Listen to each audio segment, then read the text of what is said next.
Movie को आज मैं एक्सप्लेन करने जा रही हूँ वो एनाबेल कम्स होम है। मूवी एग्जैक्ट वहीं से स्टार्ट होती है जहाँ एनाबेल मूवी एंड हुई थी। एक बच्चे की मदर एक डॉल परचेज करके अपनी बेटी को गिफ्ट करती है क्योंकि उसकी बेटी को डॉल्स बहुत ज्यादा पसंद थी। लेकिन बहुत जल्द वो इस डॉल को एड और लॉरेन के हवाले कर देती है क्योंकि इस डॉल यानी एनाबेल डॉल में बहुत ज्यादा एविल पावर्स थी और वो इन पावर्स का यूज करके उस बच्ची को पोजेस करने की कोशिश कर रही थी। एड और लॉरेन एनाबेल डॉल को लेकर अपने घर के लिए चल पड़ते हैं, लेकिन रास्ते में एक एक्सीडेंट होने की वजह से उन्हें एक दूसरे रास्ते से अपने घर के लिए जाना पड़ता है। रास्ते में वो लोग एक कब्रिस्तान के बाहर रुकते हैं क्योंकि उनकी कार खराब हो गई थी और एड कार को ठीक कर रहे थे। इसी दौरान लॉरेन को कार की पिछली सीट पर एक लड़की की सॉल नजर आती है और ये वही लड़की थी जिसकी कुछ देर पहले कार एक्सीडेंट में मौत हो गई थी। उस लड़की की सॉल लॉरेन को कहती है आई लाइक योर डॉल। इसके अलावा लॉरेन को वहाँ पर बहुत ज्यादा स्पिरिट्स नजर आती है और वो सारी स्पिरिट्स उस कब्रिस्तान से ही आई थी। उनमें से एक स्पिरिट एड को सड़क के बिल्कुल बीच में धक्का देती है ताकि सामने से आने वाले ट्रक के नीचे आकर एड की मौत हो जाए, लेकिन एड किसी तरह खुद को बचा लेते हैं और यहाँ पर एड और लॉरेन समझ जाते हैं कि ये सब कुछ एनाबेल डॉल कर रही है और इसीलिए वो लोग बगैर कोई देरी की उस डॉल को लेकर अपने घर आ जाते हैं। एनाबेल डॉल को घर लाते ही वो लोग उसे अपने म्यूजियम में लेकर जाते हैं जहाँ पर उन्होंने अपने केसेस से जुड़ी हुई बाकी चीजें भी रखी थी और वो सारी चीजें किसी तरह की डीमंस और एविल पावर्स की मालिक थी। एनाबेल डॉल को वो लोग एक चेयर पर रखते हैं और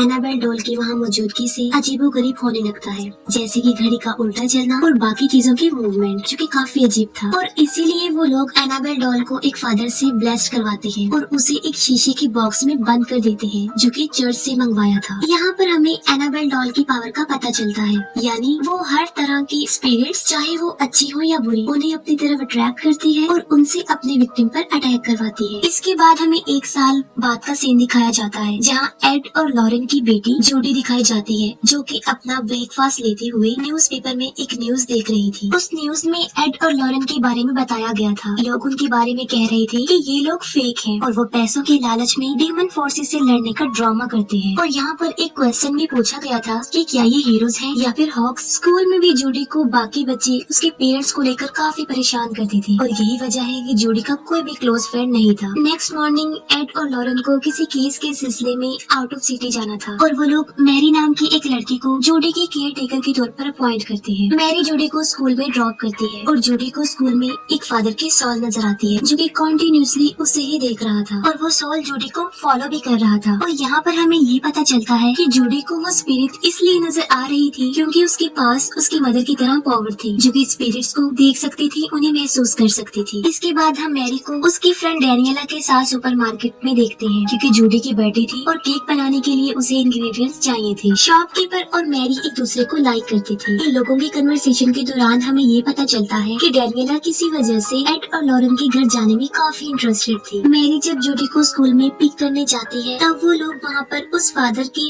स्टैचू को देखते हैं जो काफी देर से जूडी को नजर आ रहा था और जब जूडी टर्न करके देखती है तो वो फिर से फादर के स्पिरिट को देखती है। मैरी और जूडी केक बनाने में बिजी थे तब डैनियला बैक डोर से उनके घर आ जाती है। डैनियला के हाथ में एक छोटी सी बेल होती है और वो जूडी से पूछती है कि क्या ये कोई स्पिरिट बेल है, जिस पर जूडी उसे कहती है कि नहीं, ये एक नॉर्मल बेल है जो कि उसकी मदर ने कलेक्ट की है। असल में डैनियला एड और लॉरेन के काम में काफी इंटरेस्टेड थी और वो उनके घर को एक्सप्लोर करना चाहती थी और इसीलिए वो जूडी को रोलर स्केट्स गिफ्ट करती है। तब जूडी और मैरी घर से बाहर जाते हैं और डैनियला घर में अकेली होती है और उसे घर को एक्सप्लोर करने का मौका मिल जाता है। डैनियला वॉरेन के म्यूजियम को ओपन करने की कोशिश करती है लेकिन उसका डोर लॉक था और फिर वो डोर के बाहर से ही स्पिरिट से कांटेक्ट करने की कोशिश करती है लेकिन फिर भी कोई फायदा नहीं होता और डोर नहीं खुलता। वो उस दरवाजे की चाबी को ढूंढते हुए एड के ऑफिस में पहुंच जाती है और एक पिक्चर के पीछे डैनियला को उस म्यूजियम की चाबी मिल जाती है और वो उस चाबी से उस म्यूजियम के दरवाजे को खोल देती है। डैनियला का यहाँ पर आने का मकसद ये था क्योंकि वो अपने फादर जो कि मर चुके थे उनकी सोल से कांटेक्ट करना चाहती थी और जाहिर है इस म्यूजियम से बेहतर जगह और कोई नहीं हो सकती। और इसके बाद वो म्यूजियम के अंदर चली जाती है। डैनियला म्यूजियम में रखे हुए आर्टिफैक्ट्स को टच करती है और इसी दौरान एनाबेल डॉल उस शीशे की बॉक्स में ही गिर जाती है। अब हालांकि उस ग्लास बॉक्स पर वार्निंग लिखा था लेकिन इसके बावजूद डैनियला ग्लास बॉक्स का दरवाजा खोल देती है। बस ऐसा होते ही जूडी का बर्थडे केक जलने की वजह से फायर अलार्म एक्टिव हो जाते हैं और डैनियला ग्लास बॉक्स को लॉक किए बगैर ही वहाँ से भाग जाती है। यहाँ पर हमें इस बात का अंदाजा हो जाता है कि एनाबेल डॉल जो कि अब बिल्कुल आजाद हो चुकी थी और वो अपने एविल पावर्स का यूज करके अब कुछ भी कर सकती है। और तभी डोरबेल बजती है। मैरी जब दरवाजे के हॉल से देखती है तो बाहर कोई भी नहीं होता जिस पर वो काफी हैरान हो जाती है। लेकिन मैरी दरवाजा खोल देती है और वहाँ पर उसे एक बच्ची नजर आती है जो उसे कहती है कि उसने एनाबेल डॉल से खेलना है। और फिर तभी अचानक से वो बच्ची वहाँ से गायब हो जाती है, जो कि जाहिर है हैरान कर देने वाला मंजर तो था ही। डैनियला को अपने फादर की सॉल नजर आती है और वो उन्हें फॉलो करते हुए घर के अंदर चली जाती है। जूडी भी डैनियला को फॉलो करते हुए घर के अंदर चली जाती है, जहाँ जूडी को एक रूम में एनाबेल डॉल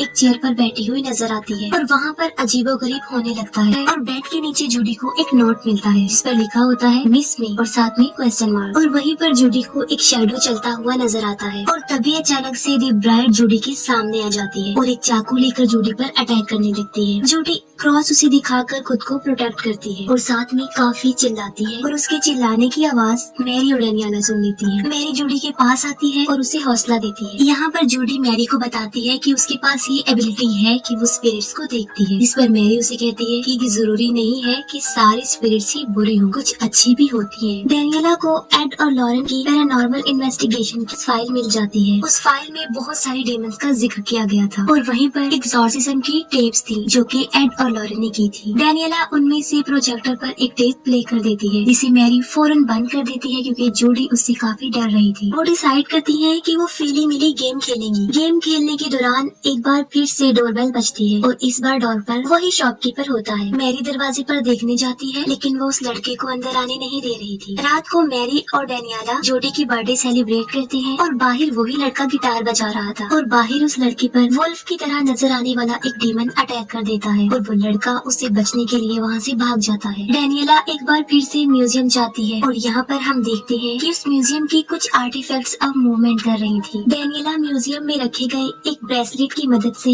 अपने फादर की सोल को बुलाने की कोशिश करती है और वो इसमें कामयाब हो जाती है और वो अपने फादर की सोल को एक मिरर में अपने पीछे देखती है तो अचानक से एक डीमन बनकर उस पर चिल्लाते हैं। डैनियला वहाँ से भागने की कोशिश करती है लेकिन अब वो अंदर ही बंद हो गई थी क्योंकि वो दरवाजा नहीं खुल रहा था। और यहाँ पर हमें ये पता चलता है कि वो उसके फादर की सोल नहीं थी बल्कि कोई डीमन सोल थी। इसके बाद दूध से भरा हुआ ग्लास टेबल पर अपने आप ही मूव करता हुआ नीचे गिर जाता है और तभी टेप रिकॉर्डर भी अपने आप बजने लगता है और तभी हम एनाबेल डॉल को जूडी के साथ देखते हैं। म्यूजियम में डैनियला एक टीवी को देखती है जो कि इस बात को इंडिकेट कर रहा था कि नेक्स्ट डैनियला किस डायरेक्शन में देखेगी। मैरी को घर में बहुत सारे कॉइन्स मिलते हैं और तभी अचानक से उसे वहाँ पर एक डीमन नजर आता है जो कि कॉइन्स डीमन था और वो मैरी पर अटैक करके उसे इधर उधर घसीटता है। लेकिन इससे पहले कि वो मैरी को जान से मार डालता, मैरी एक लाइट ऑन करके जूडी के रूम की तरफ भाग जाती है। जूडी को अपने रूम में अपने ब्लैंकेट में एनाबेल डॉल नजर आती है और तभी हम एनाबेल डॉल को रोटेटिंग लाइट के शैडो में देखते हैं जो कि बहुत सारे डीमंस में बदलती जाती है और एंड में एक बहुत खतरनाक डीमन में तब्दील हो जाती है और जूडी पर अटैक कर देती है। लेकिन बिल्कुल ठीक वक्त पर मैरी दरवाजा खोलकर जूडी को बचा लेती है। मैरी एड और लॉरेन को कांटेक्ट करने की कोशिश करती है लेकिन दूसरी तरफ लॉरेन की आवाज में कोई डीमन बोल रहा था। डीमन कहता है कि वो एनाबेल से बात करना चाहती है और एनाबेल को इन लोगों की सोल चाहिए और घर में लगी बेल्स अपने आप ही बजने लगती हैं। तभी फौरन मैरी और जूडी भी म्यूजियम में पहुंच जाते हैं। तभी अचानक से म्यूजियम में रखा गया टाइपराइटर अपने आप ही चल पड़ता है और वहाँ पर सिर्फ एक ही वर्ड टाइप हो रहा था और वो था मिस मी। वो तीनों किसी तरह बड़ी मुश्किल से म्यूजियम से बाहर आ जाती हैं लेकिन बाहर आकर मैरी को सांस लेने में प्रॉब्लम हो रही थी क्योंकि उसे अस्थमा का प्रॉब्लम था। मैरी का इनहेलर बाहर कार में था और जूडी उस इनहेलर को लेने के लिए बाहर जाती है और तभी बाहर जूडी पर वुल्फ डीमन अटैक कर देता है। लेकिन बिल्कुल ठीक वक्त पर वो शॉपकीपर वहाँ पर आकर वुल्फ डीमन पर अटैक करके जूडी को बचा लेता है। फिर हम देखते हैं कि दी ब्राइड डैनियला को पोजेस कर चुकी थी और डैनियला दी ब्राइड का ड्रेस पहनकर पूरी तरह पोजेस हो चुकी थी। अब इन सारी मुसीबतों से बचने का उनके पास सिर्फ एक ही हल था, वो ये कि अगर वो दोबारा से एनाबेल डॉल को शीशे के उसी बॉक्स में रख दे। लेकिन एनाबेल डॉल का तो कुछ अता पता था ही नहीं कि वो कहाँ गई है। और एक बार फिर से हम उस फादर की स्पिरिट को देखते हैं जो काफी देर से जूडी को नजर आ रही थी और वो गाइड करके जूडी को घर की उस तरफ ले जाते हैं जहाँ पर एनाबेल डॉल थी। और यहाँ पर हमें पता चलता है कि उस फादर की स्पिरिट अच्छी स्पिरिट थी और यहाँ पर ये बात भी साबित हो जाती है कि सारी स्पिरिट्स बुरी नहीं होती, उनमें से अच्छी भी हो सकती है। मैरी और जूडी फिली मिली गेम की मदद से उस रूम की चाबी ढूंढती है जहाँ पर एनाबेल डॉल थी और फिर मैरी उस रूम में जाती है। उस रूम में बहुत ज्यादा डीमंस थे और बैड स्पिरिट्स थी जो कि मैरी को काफी डराने की कोशिश करती है। यहाँ पर बड़ी मुश्किल से मैरी एनाबेल डॉल को लेकर रूम से बाहर फेंकती है और जूडी एनाबेल डॉल को उठाकर वापस उस बॉक्स में रखने के लिए भागती है। लेकिन रास्ते में पोसेस डैनियला जूडी पर अटैक कर देती है। मैरी और जूडी डैनियला का मुकाबला करती है और जूडी अपने पेरेंट्स के थ्रू की गई एक्सॉर्सिज्म की वीडियो प्रोजेक्टर पर प्ले कर देती है। इस वीडियो को देख लेकर डेनियला का भी एग्जॉर्सिज्म हो जाता है और अब वो दी ब्राइड के कब्जे से आजाद हो चुकी थी। अब ये तीनों लड़कियां म्यूजियम में जाकर एनाबेल डॉल को ग्लास बॉक्स में रखने की कोशिश करती हैं, जहाँ पर बहुत सारे डीमन उनकी कोशिश को नाकाम बनाने की